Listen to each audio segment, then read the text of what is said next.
¿Tú crees que se puede dejar de ser malo si uno se lo propone? Quedan 2 años para que los boches salgan de la ciudad sin luz y los artistas españoles exiliados cada vez lo tienen más difícil para sobrevivir. En ese espacio de resentimiento y penuria escasean los héroes. Solo hay personas que quieren seguir comiendo y por ello toman caminos alejados de los mitos en los que los convertirá el paso del tiempo. Un fascista español resentido es el que nos trae hoy hasta aquí y el que abrió la puerta de la fama a nuestro protagonista hace casi 30 años. Con su mirada cruel y retorcida, el personaje nos da a conocer hechos esperpénticos en un París que perdía su cetro como capital mundial del arte. Vengan con nosotros a conocer a exiliados, castizos, cosmopolitas y falsarios. Soy Asier Gil, bienvenidos a Luces en la Niebla. En la UNED de Tudela, Luces en la Niebla. Hola, saludos desde la UNED de Tudela. Hoy les presentamos un capítulo muy especial de nuestro podcast, tanto por la envergadura de nuestro partener como por la temática en la que nos vamos a introducir. Nuestras luces van a alumbrar hoy una de las mayores y más funestas nieblas que asolaron Europa. Hoy caminaremos entre las sombras de una ciudad vencida, ocupada, vigilada. París, año 1940. Las botas nazis pisan ya los empedrados de una capital francesa asomada a muchos cambios cruciales. Y el que nos interesa hoy es el de la pérdida de su hegemonía artística que cruzó el Atlántico para establecerse en Estados Unidos. El bullicio de los cafés se iba a apagar, los lienzos se iban a ocultar y los artistas habrían de huir o callar, pero no todos escaparon. Durante la ocupación alemana de París, entre 1940 y 1944, un puñado de artistas españoles, a veces por convicción, a veces por necesidad, otras quién sabe si por cumplir con los designios del destino, decidieron quedarse, decidieron resistir y continuar creando. ¿Quiénes eran esas figuras, esos nombres que el tiempo no olvidó y que no cesaron en su ardor creativo pese al estruendo de la guerra? ¿Cómo podía expresarse el arte con libertad cuando las calles parisinas estaban tomadas por la Wehrmacht y la delación asomaba sus fauces en cualquier rostro? Es una niebla, lo confieso, que se adentra en la ambigüedad, en asuntos incómodos y puntiagudos, porque la historia de estos artistas españoles en el París ocupado está llena de zonas grises. Aquí no hay héroes, como les decía en la introducción. Ante condiciones de vida muy difíciles, cualquier recurso valía en el reto de sobrevivir, pese a que muchos de ellos implicaran gigantescos dilemas morales. Exiliados tras la guerra civil, cosmopolitas atraídos por la vida intelectual parisina, vanguardistas, clasicistas, incluso falsarios que falsificaron obras de arte de grandes maestros para sobrevivir o hasta también si para burlarse incluso del sistema, llenan las páginas de una obra colosal en la que busca respuesta a preguntas como cuál fue el precio de quedarse en esa cárcel de tinieblas, hasta qué punto el arte puede convertirse en un refugio o incluso en un arma, o si la creación puede seguir respirando en un entorno dominado por la censura, el miedo y la miseria. Hablamos, como habrán supuesto, de Picasso, pero también de Óscar Domínguez, de Emilio Grausala, de Federico Beltrán, de Mateo Hernández, de Daniel Sabater, de Fabián de Castro, de Ana María Sagí y numerosos nombres más. Hoy encendemos luces en esa niebla, en la de sus vidas, sus obras y la ciudad ocupada que les sirvió como refugio. Allí se hablaba español, se pintaba con rabia y se soñaba con la libertad. Juan Manuel de Prada, muy buenos días. Hola, muy buenos días, ¿qué tal? Resumir la carrera de nuestro protagonista es una tarea verdaderamente hercúlea y además se trata de un nombre propio muy reconocido del ámbito cultural de nuestro país, por lo que solo les daré un par de pinceladas. Escritor, periodista, ensayista y ganador de prestigiosos galardones como el Premio Planeta o el Premio Nacional de Narrativa, es el autor de una vasta obra que combina el rigor histórico con la pasión literaria. La culpa de que hoy esté con nosotros se titula Mil ojos se esconde la noche y ha visto la luz a través de 2 partes, La ciudad sin luz y Cárcel de tinieblas, publicada hace pocos meses y con cuya primera frase hemos arrancado este podcast. Juan Manuel ha investigado con profundidad la vida de los artistas españoles que se quedaron en el París ocupado por los soldados del Ángel con gabardina y bigote y trazó en las páginas de esos libros un mapa apasionante de aquel tiempo suspendido. Para todos a los que esta charla les deje con ganas de más, han de saber que Juan Manuel de Prada nos acompañará en Tudela el próximo 24 de junio en nuestro primer curso de verano de este año titulado Artistas españoles en el París ocupado, 1940-1944, exiliados, vanguardias, castizos, cosmopolitas y falsarios. Ya saben que se trata de cursos completamente accesibles y totalmente gratuitos, por lo que los animo a que se matriculen y compartan con nosotros una tarde que promete ser deliciosa. Juan Manuel, es un auténtico privilegio poder conversar contigo y te doy las gracias por poner luces en esta niebla. Muy bien, un placer estar aquí. Creo que lo mejor es que, bueno, como en todo, comencemos por el principio. Cuando hablamos de París entre los años 1940 y 1940, nos referimos a una ciudad vencida, pero no callada, vigilada, pero aún vibrante en sus sótanos culturales. ¿Qué clima se respiraba entonces en ese París ocupado y cómo impactaba en la vida cotidiana de un artista? Bueno, vamos a ver, Hitler tuvo muy claro que París tenía que ser el escaparate de su dominación sobre Europa y por lo tanto Hitler dejó a los artistas trabajar con bastante libertad en contra de lo que podamos creer o de lo que los tópicos nos han contado, ¿no? La realidad es que todo aquello del arte degenerado, la persecución del arte degenerado, Hitler se lo envaina y permite que los artistas puedan crear. Otra cosa es, naturalmente, que la penuria creciente a medida que avanza la guerra pues pueda dificultar el trabajo de los artistas, ¿no? Uh-huh. Pero la realidad es que los artistas, también los artistas vanguardistas, pudieron crear libremente en París. En líneas generales, los nazis, al igual que toda forma de tiranía, los tiranos siempre quieren que el entretenimiento esté asegurado, ¿no? Entonces, del mismo modo que hoy en día los tiranos pues se preocupan de abastecer a la gente con programas de entretenimiento en las televisiones y demás, pues en aquella época los nazis determinaron que los espectáculos teatrales tenían que seguir, que la producción cinematográfica tenía que seguir, que los cabarets no podían cerrarse y de alguna manera pues también a los artistas se les permitió seguir trabajando, ¿no? Entonces en un principio París siguió siendo un cónclave de artistas. El problema es que las condiciones materiales pues fueron empeorando, ¿no? Uh-huh. Porque sobre todo a medida que avanza la guerra, pues las restricciones hacen que la vida en París se vaya volviendo más difícil. Hay toques de queda desde el primer momento, naturalmente, y a una determinada hora, pues uh-huh. La gente tiene que estar en casa y además tiene que estar con las luces apagadas, ¿no? Porque las luces encendidas pueden servir al enemigo para que bombardee con más tino la ciudad, ¿no? Uh-huh. Y luego pues las restricciones de alimentos, de todo tipo de productos básicos, pues esto va a hacer que la vida se vaya volviendo un poco más triste, ¿no? Pero en líneas generales, como digo, la producción artística no sufrió graves menoscabos. Es verdad que había limitaciones, ¿no? Pues por ejemplo, estaba prohibido fundir bronce. Uh-huh. Los escultores no podían trabajar con bronce porque todo el bronce se destinaba a la producción militar, ¿no? Sin embargo, por ejemplo, a Picasso lo pillaron fundiendo bronce y no le pasó nada, ¿no? Uh-huh. Y es verdad que Picasso gozaba de privilegios especiales, Picasso fue un artista al que parece ser que por orden directa de Hitler no se le molestó en absoluto y se le permitió hacer de todo. A Picasso lo pillaron evadiendo divisas y no le ocurrió nada, cuando en condiciones normales la evasión de divisas pues podía ser un delito castigado muy severamente, ¿no? Desde luego con la cárcel, pero incluso con el fusilamiento. Uh-huh. Bueno, digamos que Picasso fue un privilegiado, ¿no? Uh-huh. Un hombre que pudo hacer lo que le dio la gana. Otros tuvieron que atenerse a las reglas, pero en líneas generales, como digo, los artistas pudieron seguir trabajando.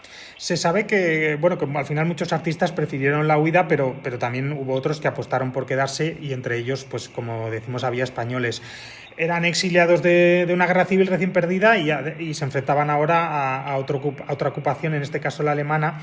¿Qué motivos crees que llevaron a estos artistas a permanecer en París, pues pese al miedo, la censura que pudiera haber o la precariedad, ¿no? Como estabas hablando ahora. Bueno, fundamentalmente algunos estaban aquí desde hacía mucho tiempo. Quiero decir que París era la capital de las artes y de las letras, y entonces muchos pintores, muchos escritores pues consideraban que esto era una cosa bastante habitual. Entonces en París había muchos españoles viviendo desde mucho tiempo atrás. El ejemplo más evidente es el de Picasso, que llevaba 30 años viviendo en París. Y había otros artistas españoles, el escultor Mateo Hernández, pues también llevaba mucho tiempo. En fin, los había que ya estaban instalados plenamente allí. Otros es verdad que habían ido durante la Guerra Civil, por razones diversas. Por ejemplo, Grau Sala, el pintor Grau Sala, pues había ido nada más estallar la guerra, huyendo de la posibilidad de que lo reclutaran. Otros pues se van por razones políticas. No es un pintor, pero allí estaba también Gregorio Marañón, por ejemplo. Gregorio Marañón se marcha pues cuando ve los crímenes en el Madrid republicano. Él, que había sido un gran defensor de la República, pues empieza a temer por su propia vida y se va. Y la inmensa mayoría de quienes se van durante la guerra son quienes, con la caída de Cataluña, pues forman parte de esa gran desbandada a través de los Pirineos. A medida que retrocede el ejército republicano, pues cientos de miles de personas son evacuadas de Cataluña y terminan en Francia, ¿no? Y ahí efectivamente pues también hay muchos artistas que cruzan la frontera en condiciones pues bastante menesterosas, ¿no? La razón por la que no se van, bueno, las razones son muy diversas. Algunos simplemente estaban bien y consideraban que porque los alemanes llegasen ellos no tenían por qué irse, ¿no? Y otros simplemente porque no tenían nada en la vida, ¿no? Es decir, habían conseguido llegar a París. París les parecía un lugar apetecible de cara a poder llevar a cabo su vocación artística, y marcharse pues lo consideraban mucho más azaroso, mucho más peligroso, mucho más incierto, ¿no? Las razones son muy diversas, pero en líneas generales, quienes no tenían grandes implicaciones políticas, pues decidieron quedarse en Francia tranquilamente, ¿no? Sí, porque entiendo que París, pese a la ocupación, pese a que perdería esa hegemonía de centro del arte mundial, pues seguía teniendo un brillo especial, ¿no?, para los artistas. Bueno, la hegemonía la perdería mucho después. Francia siguió siendo la capital de las artes y de las letras. Yo te diría que incluso hasta los años 60, ¿no? Hasta los años 60 lo siguió siendo. Lo había sido durante todo el siglo XIX, y yo me atrevería a decir que todavía lo va a seguir siendo. Date cuenta que el existencialismo y demás, pues Francia va a seguir teniendo esa primacía artística, cultural, ¿no? Todavía durante un tiempo. También me gustaría preguntarte si en tu opinión el arte se convierte en ese contexto de ese París en otro elemento más de resistencia, porque entiendo que podía servir como un vehículo de evasión, de refugio o incluso de complicidad, ¿no?, con los que lo ocupaban. ¿Qué papel jugó la creación artística en medio de un sometimiento político a la Alemania nazi? Bueno, yo te diría que en líneas generales fue un poco como la propia sociedad francesa. En Francia, en contra de las películas que nos han contado, en Francia la inmensa mayoría de la población aceptó la ocupación, en algunos casos con resignación, en otros casos con entusiasmo. La resistencia fue un movimiento primero inexistente. Durante más de un año en Francia no hubo ningún tipo de resistencia. Solo después de que Hitler invadiera la Unión Soviética, Stalin hace un llamamiento a los comunistas franceses y les dice que se revuelvan contra el ocupante, y ahí surge un movimiento de resistencia muy minoritario, tremendamente minoritario. Y solo es a partir ya del año 43, después de las grandes derrotas del ejército alemán en Stalingrado, en Kursk, cuando digamos que la resistencia empieza a nutrirse de cada vez más personas, ¿no? En muchos casos es por el oportunismo de darse cuenta de que Alemania tiene la guerra perdida. En otros, pues simplemente, renegar de lo que había sido una actitud bastante dócil, bastante pasiva por parte de la sociedad francesa, ¿no? Y en líneas generales yo creo que los artistas siguieron el mismo rumbo, ¿no? Es decir, la inmensa mayoría de los artistas no tuvieron actividades reseñables en la resistencia. Algunos luego han intentado colgarse medallas a posteriori, pero en muchos casos son medallas falsas.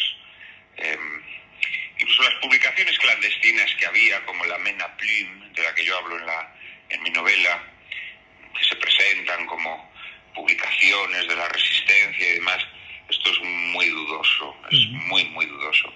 Evidentemente había artistas contrarios a la ocupación nazi, pero bueno, su activismo en pro de la resistencia, pues digamos que es perfectamente descriptible en pocas palabras, ¿no? Es decir, es más bien nulo o inane. En líneas generales se puede decir que tuvieron bastante con intentar sobrevivir, ¿no? Esta es la cruda realidad. Es eso lo que te quería ahondar un poco, preguntar, porque al final todos esos artistas, ¿hasta qué punto eran conscientes de lo que ocurría a su alrededor? A ver, no me refiero a las penurias... No, sí lo eran. Yo creo que sí lo eran, porque aunque la información en aquellos momentos estaba naturalmente muy, muy censurada, muy controlada, y solamente llegaban las noticias que, a través de los medios, digo, que a los ocupantes les interesaban, pero inevitablemente la gente sabía lo que estaba sucediendo, ¿no? Porque aparte de las vías oficiales de información había otras vías, sí. Otras vías, ya se sabe, ¿no? Que las cosas uno puede enterarse de ellas a poco que aguce el oído, ¿no? Entonces sí, yo creo que ellos eran plenamente conscientes de lo que estaba sucediendo. ¿Y participaban de algún modo en esa situación y en los debates éticos que bueno, sin duda implicaba, o al final su sino era intentar sobrevivir de las penurias? Bueno, no son cosas contradictorias. Ellos intentaban sobrevivir, aunque evidentemente en sus círculos se hablaban de estas cuestiones, por supuesto que sí, ¿no?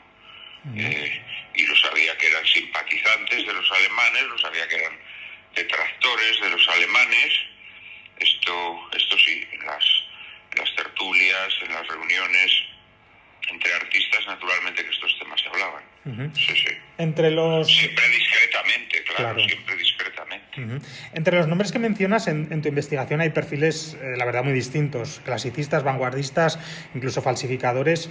¿Cómo convivían estéticamente mundos tan diversos en una misma ciudad que además estaba bajo una ocupación militar? Bueno, evidentemente había facciones, como en todo, ¿no? Había artistas incluso que se tenían gran ojeriza entre ellos, que no se podían ni ver, pero al mismo tiempo también los había de tendencias diversas que tenían buena relación. En lo que se refiere a los artistas españoles, había un foco aglutinador que era Falange. Falange tenía abierta una delegación en París, y a través de esta delegación se realizaba mucha actividad cultural, se organizaban exposiciones todos los años, y en estas exposiciones participaron casi todos los artistas, con la única excepción de Picasso. Pero Picasso era multimillonario, era un artista totalmente consagrado, él no iba a participar en exposiciones colectivas, ¿no? Pero lo que se refiere a los demás artistas, casi todos ellos participaban en estas exposiciones, artistas de tendencias estéticas muy diversas, desde Federico Beltrán Masés, un decadentista, hasta Óscar Domínguez, el surrealista Óscar Domínguez, ¿no? Por poner dos ejemplos de pintores con tendencias estéticas muy opuestas. Óscar Domínguez además fue falsificador de obras de arte, ¿no? Que es un negocio que floreció en esta época muchísimo, porque a medida que se depreciaba la moneda, el franco, pues las grandes fortunas necesitaban invertir dinero, por lo tanto adquirían arte, y como el mercado del arte estaba muy pujante, pues inmediatamente surgió la picaresca de la falsificación de obras de arte, ¿no? Y consta porque existen obras que así lo atestiguan, que Óscar Domínguez falsificó a diversos pintores, empezando por Picasso, de Quirico, el pintor italiano. En fin, fue un falsificador bastante habilidoso, ¿no? Bueno, digamos que la vida artística en París fue muy bulliciosa y en líneas generales se puede decir que muy rica. Todos estos pintores trabajaron muchísimo durante estos años. Otra cosa que también experimentó un gran auge fue la edición de libros de lujo con ilustraciones. Muchos de estos pintores se dedicaron a ilustrar libros que se publicaban en ediciones de lujo, con grabados, etcétera, etcétera, ¿no? Esto lo hizo mucho Emilio Grausala, pero lo hicieron otros como Fonseré. En fin, fue una actividad a la que se dedicaron mucho los pintores españoles. Te he leído en varias entrevistas sobre los peligros que se envuelven siempre en la memoria cuando se mira y se juzga con solo dos pinturas, ¿no? La blanca y la negra, a tipos que, como cualquiera de nosotros, acogen en su interior al final una gran mezcolanza de grises. A veces, además, yo creo que la memoria colectiva tiene serios problemas para recordar a los que quizá no encajan demasiado bien con las narrativas que logran imponerse. ¿Cómo crees que trató la historia a estos artistas españoles que vivieron en el París ocupado? Bueno, en líneas generales, muchos de ellos son artistas olvidados, ¿no? A mi modo de ver, injustamente olvidados. Creo que hay artistas en estos años en París, pues he mencionado algunos. El escultor Mateo Hernández, por ejemplo, me parece un artista de primera categoría. El pintor Federico Beltrán Masés me parece también un artista de primera categoría. Otros, no pareciéndome de primera categoría, me parecen muy interesantes, como Grausala, por ejemplo. Y son nombres que hoy en día prácticamente están olvidados, ¿no? Incluso pintores menores, por ejemplo, el pintor con el que he ilustrado la portada del segundo volumen de Mil ojos esconde la noche, el pintor Daniel Sabater, llamado el pintor de las brujas porque le gustaban mucho los temas macabros, pues es un pintor totalmente olvidado y a mí me parece un pintor bastante meritorio. Digamos que muchos de ellos han sido injustamente olvidados. Yo creo que efectivamente la visión que tenemos de nuestra cultura es una visión muy sesgada, muy parcial, ya no solo por razones ideológicas, sino porque tenemos, bueno, quizás esto sea la consecuencia de un didactismo equivocado, ¿no? En este sentido, una universidad como la UNED tiene que contribuir a romper con esas visiones un tanto esquemáticas de nuestra historia artística. El didactismo ha querido siempre destacar a las grandes personalidades, ¿no? Y presentarnos una historia de las artes, de las letras, solamente a través de los grandes personajes. Y yo creo que esto es falso, porque las tendencias estéticas no las hacen solo los grandes personajes, las hacen también los pintores que no son únicos, pero que tienen una serie de méritos y de valores que contribuyen a crear una determinada sensibilidad artística, ¿no? Y en este sentido, pues creo que muchos de los pintores que vivieron en París durante estos años, que yo retrato en mi novela, pues han sido injustamente olvidados. Al hilo de esto mismo que has dicho en esta respuesta y centrados en los resultados artísticos, yo quería saber qué crees que aportaron estos artistas españoles al arte europeo de esa época, porque pudieron influir en sus contemporáneos franceses o incluso en otros nombres importantes del ámbito internacional, o trabajaban más bien en un circuito marginal casi invisible. No, de marginal nada. Algunos tuvieron bastante éxito, y juntos formaron la llamada Escuela de París. La Escuela de París es un grupo de pintores españoles que desarrollarían su obra en París, porque muchos de ellos después de la Segunda Guerra Mundial siguieron viviendo allí. Pues pienso, por ejemplo, en el mencionado Grausala, pienso en Flores, Pedro Flores, un pintor murciano excelente.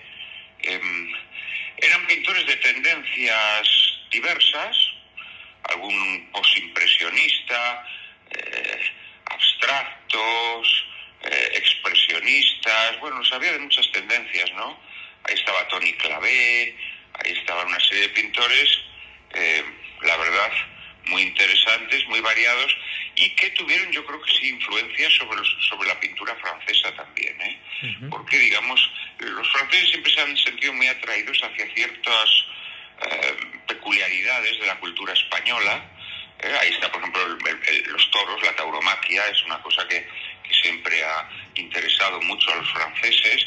La tauromaquia es un tema recurrente en los pintores de esta escuela de París, pero no solo eso, ¿no?, sino que de alguna manera pues estos pintores traen un poco la tradición barroca española, la tradición de la pintura negra de Goya, de Gutiérrez Solana, todo eso que pervive a través de estos pintores, yo creo que va a tener una influencia también en la pintura francesa de la época. Cuando te sumergiste en las biografías de todos estos artistas, ¿hubo alguna historia, alguna anécdota personal que te conmoviera especialmente, o en la que incluso, no sé, pudieras verte tú mismo reflejado en tu faceta de creador? Hombre, hay muchas historias, desde historias de vileza, pues Picasso tiene historias verdaderamente muy oscuras, muy turbias, durante estos años de la ocupación, en los que, como dije, fue un privilegiado por orden directa de Hitler. En la novela cuento algunos aspectos de su vida durante estos años que son verdaderamente repulsivos, y otras, por el contrario, pues conmovedoras, ¿no? Personas que tienen que sobrevivir en condiciones muy difíciles.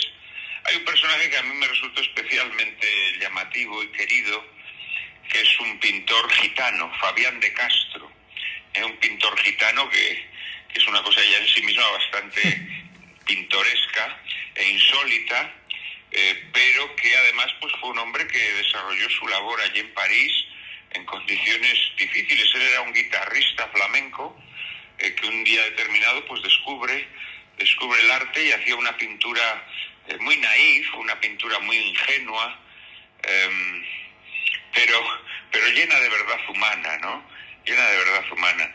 Y es un personaje que me resulta muy conmovedor. También, por supuesto, un pintor completamente olvidado, ¿no? Pero es otro de los personajes que aparecen en mi novela. En fin, la novela está llena de anécdotas muy interesantes de estos pintores.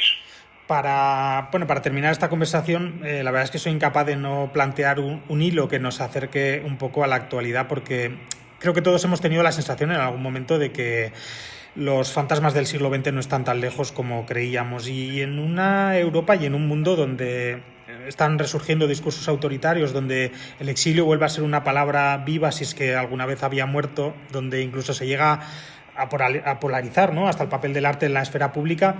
¿Crees que la experiencia de aquellos artistas españoles en el París ocupado nos puede ofrecer alguna clave para comprender o quién sabe ver si para escapar de la niebla política de nuestro presente? Yo creo que nos puede servir, sí, porque cuando nos acercamos a estos personajes descubrimos la fragilidad humana, descubrimos la debilidad humana, y esto nos tiene que enseñar pues a abandonar ciertos apriorismos, ciertas posiciones un tanto totalitarias, ¿no? Porque creo que nuestra época está cayendo en un nuevo totalitarismo, ¿no?, que es el de defender a ultranza una posición ideológica, considerando que quien defiende la contraria es nuestro enemigo, ¿no? Y aquí vemos a estos personajes que se tienen que desnudar de sus posiciones ideológicas porque tienen que sobrevivir, y a veces tienen que hacer cosas que no les gustan, pero las tienen que hacer para poder seguir viviendo, ¿no? En este sentido creo que de alguna manera la vida de estos personajes nos lanza una enseñanza de comprensión de la debilidad humana y de tolerancia, digámoslo así, ¿no? Pues con esta reflexión y con esta mirada profunda, crítica, aunque bueno, también luminosa, vamos a poner hoy el punto final a este episodio, un capítulo que, como saben bien, no es más que una nueva tentativa de entender la esencia de lo que fuimos para poder atisbar la naturaleza de lo que somos. Y en ese París silenciado y atravesado por la guerra, hemos rescatado del olvido a los artistas que, aun masticando el miedo, eligieron el pincel como medio de resistencia y el arte como una forma más de libertad. Juan Manuel, muchísimas gracias por haber guiado nuestros pasos en este trayecto entre la historia y la conciencia. Ha sido un placer y espero que los oyentes de este podcast acudan a mi conferencia en Tudela el próximo martes y que allí los pueda saludar. Eso es, a todos ustedes, como les digo siempre, muchas gracias por acompañarnos en una nueva parada de nuestro viaje en forma de podcast y, por supuesto, no duden en estar con nosotros el martes en el curso de verano Artistas Españoles en el París ocupado 1940-1944, exiliados, vanguardias, castizos, cosmopolitas y falsarios que Juan Manuel de Prada nos ofrecerá en el Palacio del Marqués de San Adrián y, por supuesto, también online. Bien saben ustedes que las nieblas no desaparecerán y que más temas espinosos requerirán de nuestra presencia. Si desean descubrir con nosotros una salida de la espesura y saciar su sed de conocimiento, en UNED Tudela siempre encontrarán encendidas luces en la niebla. Hasta la próxima. En la UNED de Tudela, luces en la niebla.